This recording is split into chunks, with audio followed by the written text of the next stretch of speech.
निर्दलीय विधायक रविंद्र सिंह भाटी ने कुलपति नियुक्तियों पर बड़े आरोप लगाए। उन्होंने कहा कि जो बड़ी अटैची लाता है उसे ही कुलपति बनाया जाता है। ऐसे लोग कुलगुरु पद के लायक नहीं है। नमस्कार, मैं अंकिता सोनिया, आप देख रहे हैं संवाद भारत का भारत टीवी। दरअसल मुद्दा है विधानसभा का, जहां पर रविंद्र सिंह भाटी ने कहा कि कुलपति और रजिस्ट्रार को सिर्फ अपना कार्यालय पूरा करने की चिंता रहती है। शिक्षा व्यवस्था को बर्बाद किया जा रहा है, जिसकी जिम्मेदार विधानसभा में बैठे सभी 200 लोग हैं। भाटी ने चेतावनी दी कि अगर समय रहते सुधार नहीं किया गया तो पूरा सिस्टम ध्वस्त हो जाएगा। आइए देखते हैं आखिर क्या कहा रविंद्र सिंह भाटी ने विधानसभा में। रविंद्र सिंह जी भाटी। धन्यवाद सभापति महोदय, मुझे आपने बोलने का मौका दिया। और सबसे बड़ी चीज, विश्वविद्यालयों से जुड़ी हुई चर्चा चल रही है, कुल गुरु की बात चल रही है। गुरुर ब्रह्मा गुरुर विष्णु गुरुर्देवो महेश्वराय गुरुर साक्षात परब्रह्म तमसे श्री से गुरुवे नमः। गुरु की जब बात करते हैं तो अपने आप में बहुत बड़ी एक छवि होती है। कुल गुरु की चर्चा चल रही है, कुलपति की जगह हम कुल गुरु का नाम ले आ रहे हैं। मैं स्वागत करता हूं आपका, आप ले आए, बहुत बढ़िया काम कर रहे हैं। मेरे से पहले माननीय भरतपुर से आने वाले सदस्य ने कई सारी चीजें कही। सही बात है कि साहब यूजीसी आपको वैलिड करेगी नहीं करेगी, क्या पता कल के समय में कुलगुरु कहीं पे साइन करते हैं, वो डिग्री अगर कैंसिल हो गई तो क्या होगा।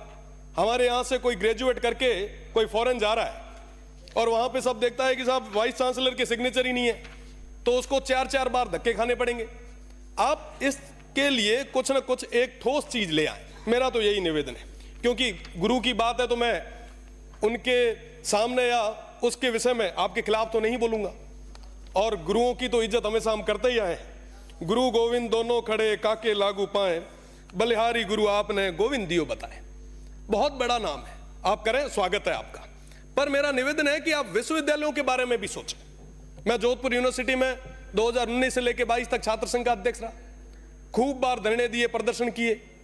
एक बार की मैं आपको बात बता रहा हूं कि पिछली बार पेंशनर जो है, जो लगभग अपना पूरा जीवन वहां पे निकाल के आते हैं, वो सारे लोग बुजुर्ग, हरिमोहन जी साहब सबसे वरिष्ठ हैं। हरिमोहन जी साहब 70, 75 साल के हमारे जो बुजुर्ग हैं, जिन्होंने पूरा जीवन दिया है, वो सड़कों पे आए, धरने दिए। मैंने कहा क्या हुआ साहब? तो कह रहे हैं कि साहब हमने पूरा जीवन इस संस्था को दे दिया, आज के समय में ये संस्था हमें पेंशन तक नहीं दे पा रही। आप विचार करें कि चतुर्थ श्रेणी का कोई कर्मचारी है जिसकी पेंशन कुल मिला के 10,000 है, अगर 6 महीने तक आप उनको पेंशन नहीं दोगे तो उसकी क्या स्थिति होगी। होली दिवाली हमारे लिए गई है, हमारे लिए तो खूब सारे लोग आते होंगे मिठाइयां लेके, उनके लिए, उनके बच्चों के लिए, पोतों के लिए मिठाई कौन ले जाएगा, क्या स्थिति होगी। तो कहीं ना कहीं फाइनेंशियल क्राइसिस के अंदर हमारी सारी यूनिवर्सिटीज फाइनेंशियल क्राइसिस से गुजर रही है। हम उसको अपलिफ्ट कैसे करें, उसके बारे में चर्चा करने की ज्यादा जरूरत है। अब बात करें स्टाफ की, यूनिवर्सिटी के अंदर सारे प्रोफेसर्स के पद खाली पड़े, असिस्टेंट प्रोफेसर्स के पद खाली पड़े, टीचिंग नॉन टीचिंग के सारे पद खाली पड़े, कोई बात करने के लिए तैयार नहीं है। जो गेस्ट फैकल्टी पे जो प्रोफेसर्स आ रहे हैं, जो पढ़ाने के लिए आ रहे हैं, वो इसी उम्मीद के साथ कि कभी ना कभी सरकार कोई ना कोई ऑर्डिनेंस लाएगी और हमें परमानेंट करेगी। तो मेरा तो निवेदन है कि जो गेस्ट फैकल्टी पे आ रहे हैं, आप उनको परमानेंट करें। नॉन टीचिंग के जो स्टाफ है, लगभग काफी लोग तो ऐसे हैं जिन्होंने पूरा जीवन दे दिया, अभी तक वो टेम्परेरी है, उन लोगों को आप परमानेंट करें। साथ ही साथ मैं स्टूडेंट्स की बात करूं, आप बहुत एक्टिव हैं, माननीय मंत्री जी बहुत लांठा है। आपसे तो मेरा यह निवेदन है कि आप उन यूनिवर्सिटीज में, उन हॉस्टल्स में, उन विद्यार्थियों के साथ में एक एक दिन, एक एक रात गुजार के आए। आप वहां की हॉस्टल्स की स्थिति देखें, वाकई लगेगा स्टूडेंट्स को कि हमारे माननीय मंत्री जी बहुत एक्टिव हैं। आप वहां पे जाएंगे तो देखेंगे कि साहब हमारे पास क्वालिटी की कोई कमी नहीं है, कोई कमी नहीं है। बहुत ब्रिलियंट स्टूडेंट हमारे यहाँ पे।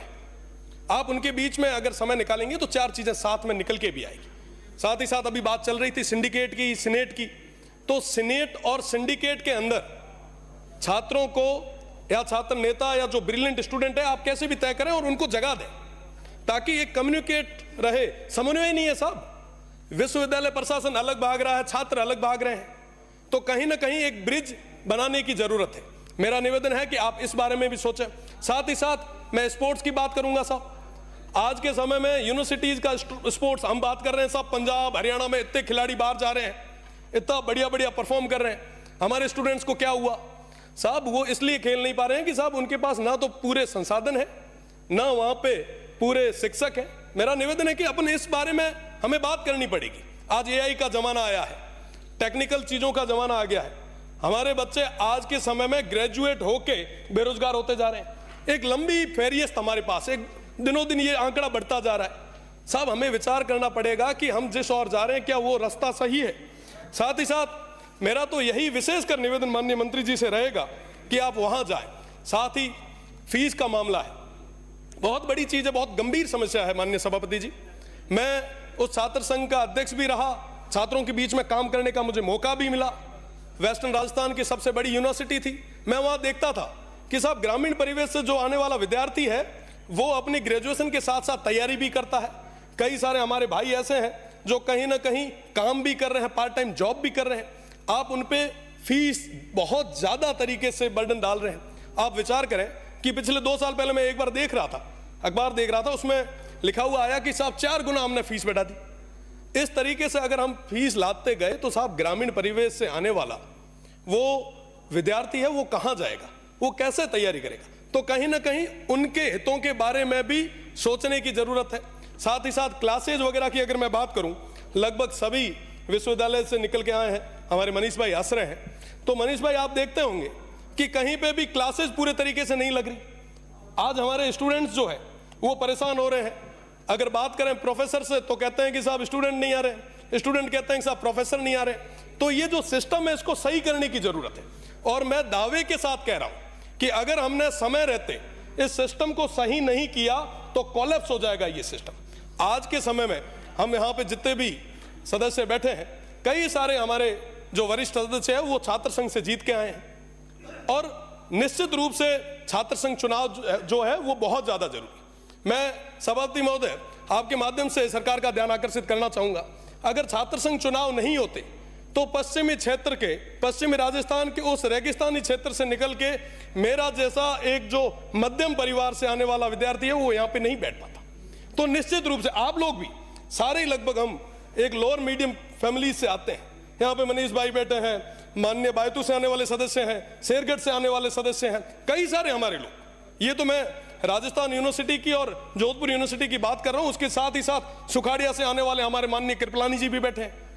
तो निश्चित रूप से ये छात्र संघ चुनाव होंगे तो नए युवाओं को राजनीति में आने का एक मौका मिलेगा। और निश्चित रूप से अगर आपको लग रहा है कि साहब चुनाव सही नहीं हो रहे तो आप उसके ऊपर कहीं ना कहीं 4 नियम ज्यादा लगाएं, लॉ एंड ऑर्डर को मेंटेन करने के लिए फोर्स ज्यादा लगाएं, पर छात्र संघ चुनाव कराएं ताकि नए युवाओं को आगे आने का मौका मिले।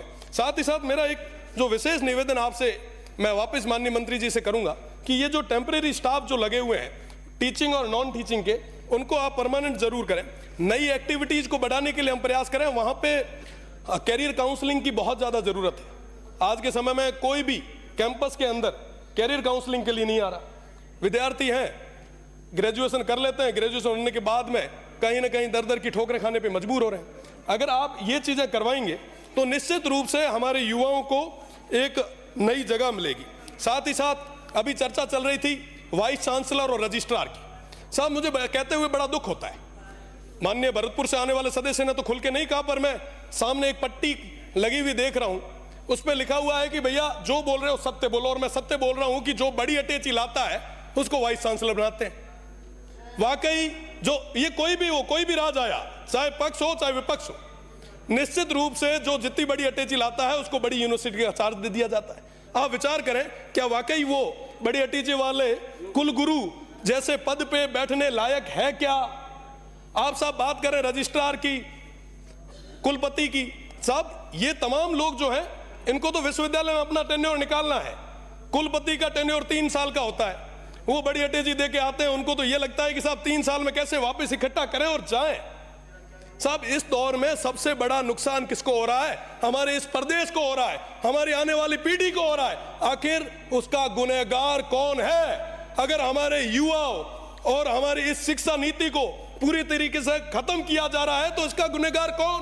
गुनहगार हम लोग यहां पे बैठे हुए 200 के 200। क्योंकि साहब ये चीज हो रही है, हम देख रहे हैं, पर भी हम चुप बैठे हैं, हम मौन बैठे। आखिर कब तक चलेगा ऐसे? साहब इन यूनिवर्सिटीज को बचाएगा कौन?